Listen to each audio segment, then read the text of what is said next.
आगे बढ़ते हैं। कर्नाटक असेंबली का इजलास आज से शुरू हो रहा है। असेंबली का ये इजलास हंगामा खेज होने की तवक्का है। अपोजिशन जेडीएस और कांग्रेस सैलाब मुतासरा इलाकों में इमदाद की तकसीम में मुबैना बेजाब्तगी समेत मुख्तलिफ मसाइल पर बीजेपी हुकूमत को घेर सकती है। जुलाई में येदियुरप्पा हुकूमत इक़्तिदार में आई थी।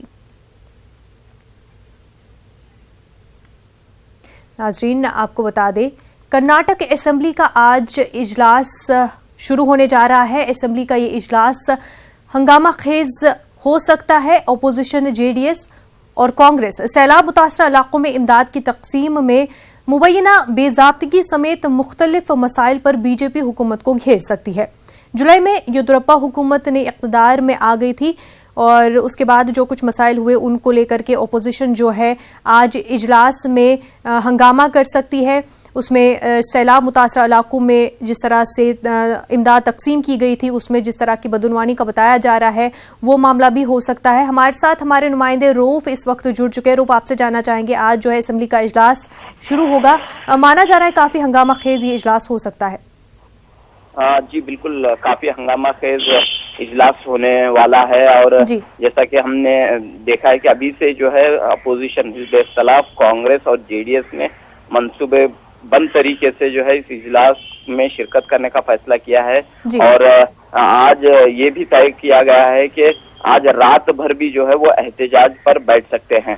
अब चूंकि मामला जो है इस वक्त रियासत कर्नाटक को जो दरपेश मसला है वो है सैलाब मुतासरा इलाकों में इमदाद फराहम करने का।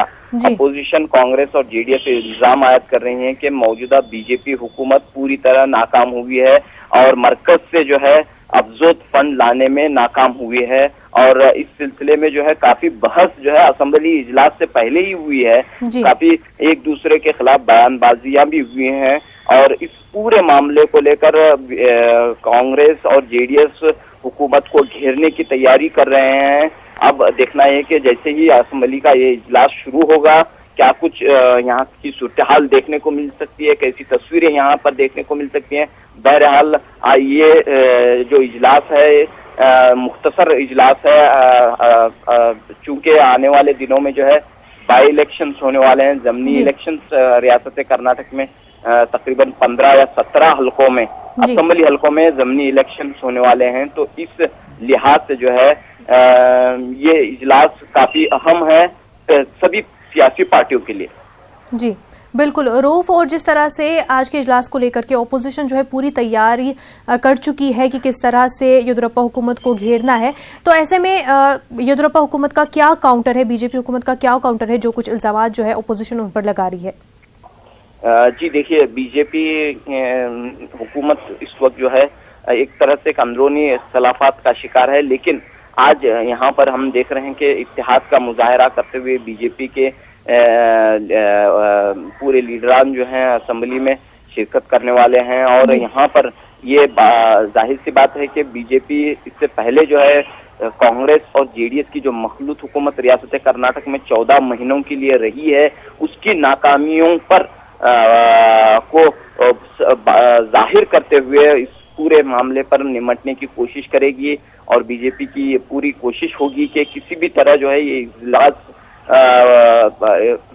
टले, ये इजलास जो है इस इजलास का सामना किया जाए और इसके लिए बीजेपी ने भी जो हिकमत अमली तय की है। हालांकि बीजेपी इस वक्त बीजेपी के जो खासतौर पर वजीर आला हैं बीएस येदियुरप्पा, वो उनकी जानिब से देखना होगा कि वो किस तरह जो है असेंबली में अपोजिशन के इल्जामात का क्या जवाब देते हैं, ये देखने की अहम बात होगी। क्योंकि अफजोद फंड की जो बात रही है कि इन इलाकों तक अभी तक जो है जो सैलाब एक आधा कर्नाटक जो है इससे मुतासिर रहा है। जैसा कि हम देखते हैं पूरा शुमाली कर्नाटक इससे मुतासिर रहा है। जबरदस्त सैलाब आया था, तकरीबन 80 अफराद की मौत हुई है, मवेशी हजारों की तादाद में हलाक हुए हैं, हजारों की तादाद में खानदान बेघर हुए हैं।